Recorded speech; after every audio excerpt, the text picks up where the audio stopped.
you come to meet your trouble, the fashion of the world to avoid cost, and you encounter. Never came trouble to my house to the likeness of your grace. You take your charge too willingly. I think this is your daughter? Her mother hath many times told me so. Were you in doubt, sir, that you asked her? Senior Benedict, no, for then were you a child. You have it full, Benedict. Be happy, lady, for you are like an honorable father. If Senior Leonato be her father, she'd not have his head on her shoulders for all of Messina, as like him as she is. I wonder that you will still be talking, Senior Benedict. Nobody marks you? Oh, my dear Lady Disdain. Are you yet living? Is it possible Disdain should die while she had such meat food to feed as Senior Benedict? Courtesy itself must convert to disdain if you come in her presence. Then is courtesy a turncoat.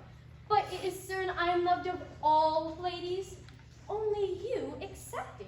And I would I could find in my heart that I had not a hard heart, for truly I love none. A dear happiness to woman, they would have else been troubled with the pernicious suitor. I thank God in my cold blood I love your humor for that. I had rather hear my dog bark at a crow than a man swear he loves me.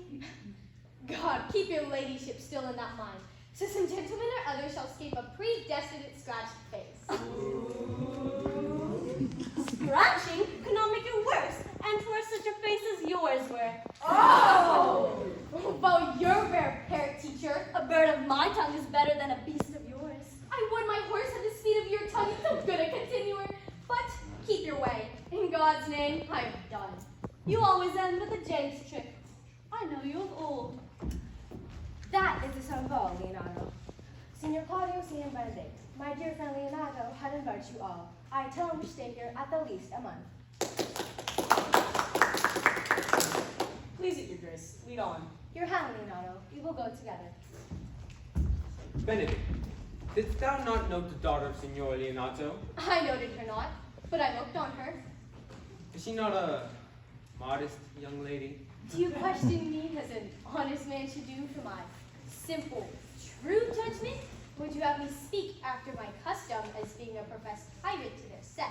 No, I pray thee, speak in sober judgment. Why, in faith, methinks she's too low for a high praise, too brown for a fair praise, and too little for a great praise.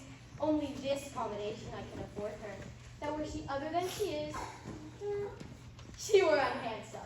And being no other but as she is, I do not like her. Thou thinkest I'm in sport. Tell me truly how thou likest her. Would you buy her that you inquire after her? Can the world buy such a jewel? Yea, and a case to put it into. In my eyes, she is the sweetest lady I have ever looked on. I can see yet without spectacles, and I see no such matter. There's her cousin, and were she not possessed with a fury, exceeds her as much in beauty as the 1st of May doth the last of December. But I hope you have no intent to her husband. Have you? I would scarce trust myself, though I swore the contrary. If Hero would be my wife. Is it come to this? Shall I never see a bachelor of 80 again? What secret had held you here that should fall not to Leonardo's? I would your grace would constrain me to tell. I charge thee on thy allegiance. You hear, Count Claudio? I can be secret as a dumb man. I would have you think so. But on my allegiance, mark you this, on my allegiance. He's in love. With who? Now that is your grace's part. Mark how short his answer is. With Hero, Leonardo's short daughter. If my passion changes not shortly, God forbid it should be otherwise.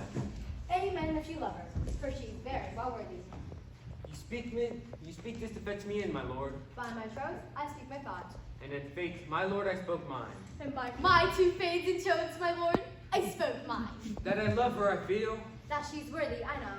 That I neither feel how she should be worthy, nor know how she should be loved, is the opinion that fire cannot melt out of me. I would die in it at the stake. Thou hast ever often corrected in spite of beauty. Never can maintain his part, but in the force of his will. That a woman conceived me, I thank her. That she brought me up, I likewise give her most humble thanks. But all women shall pardon me, because I will not do them the wrong to mistrust any. I'll do myself the right to trust none. And the fine is, for the which I may go the finer, I will live a bachelor. I shall see thee, ere I die, look pale with love. With anger, with hunger, or with sickness, my lord, not with love. Well, as time shall try, in time the savage bull doth bear the yoke. The savage bull may, but if ever the sensible Benedict bear it, pluck off the bull's horns and set them in my forehead, and let me be vilely painted, and in such great letters as they write, here is good horse to hire, let them signify under my sign. Here you may see Benedict, the married man. Well, you temporize with ours. In the meantime, good Signor Benedict, repair to Leonardo's, come and meet him, and tell him I will not fail at supper, for indeed he had made a great preparation. Examine your conscience, and so I leave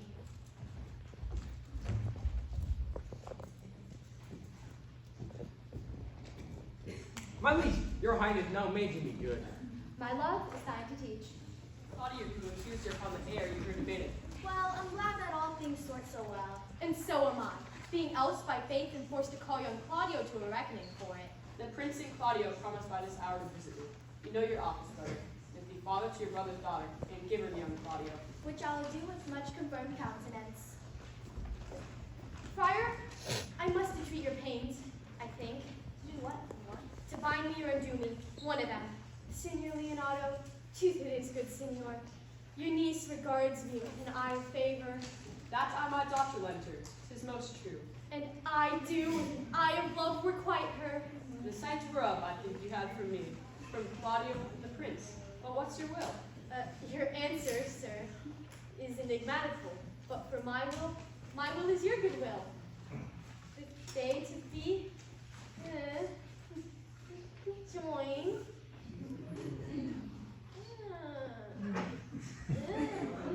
State of honorable marriage, in which, good friar, I shall desire your help. My heart is with your likings. And my help. Here come the Prince and Claudio. Good morrow to this fair assembly. Good morrow, prince. Good morrow, Claudio. We here attend you. Are you yet determined today to marry my brother's daughter? I'll hold my mind. Call her forth, brother. Here's the friar ready.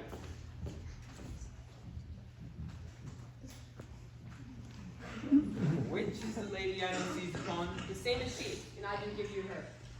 Why then she's mine? Sweet, let me see your face. No, that you shall not see. Take your hand before this friar and swear to marry her. Take my hand, upon this holy friar.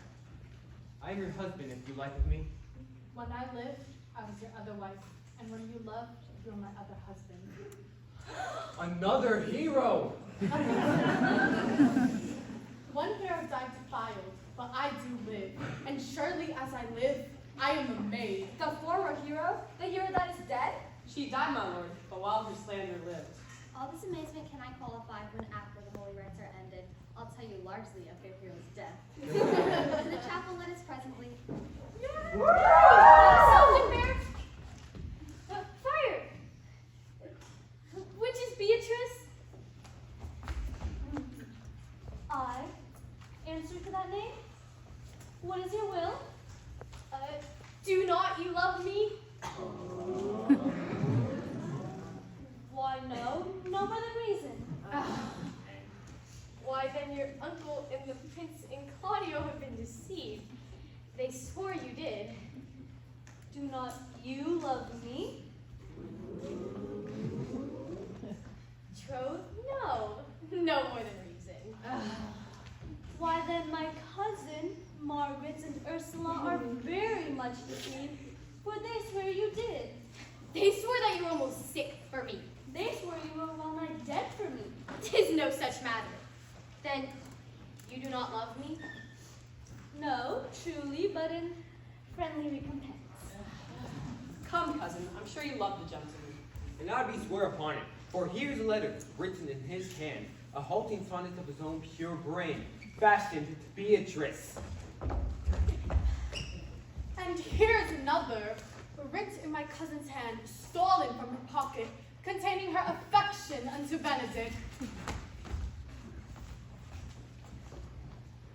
A miracle! Here's our own hands against our hearts.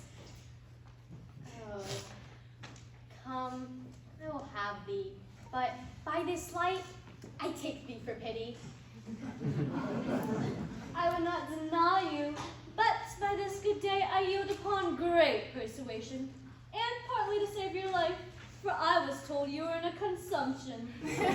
Peace.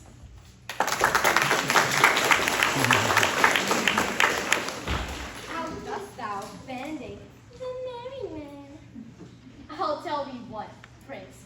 A college of wit-crackers cannot flout me out of my humor. Since I do purpose to marry, I'll think nothing to any purpose that the world has set against it, and therefore never flout at me for what I have said against it. For man is a giddy thing, and this is my conclusion. For thy part, Audio, I did think to have beaten thee, but live unbruised and love my cousin. Come, we are friends! Let's have a dance ere we are married, that we may lighten our own hearts and our wives' heels. We'll have dancing afterward. First, oh my word, therefore play music. Prince, thou art sad. Get thee a wife. Get thee a wife.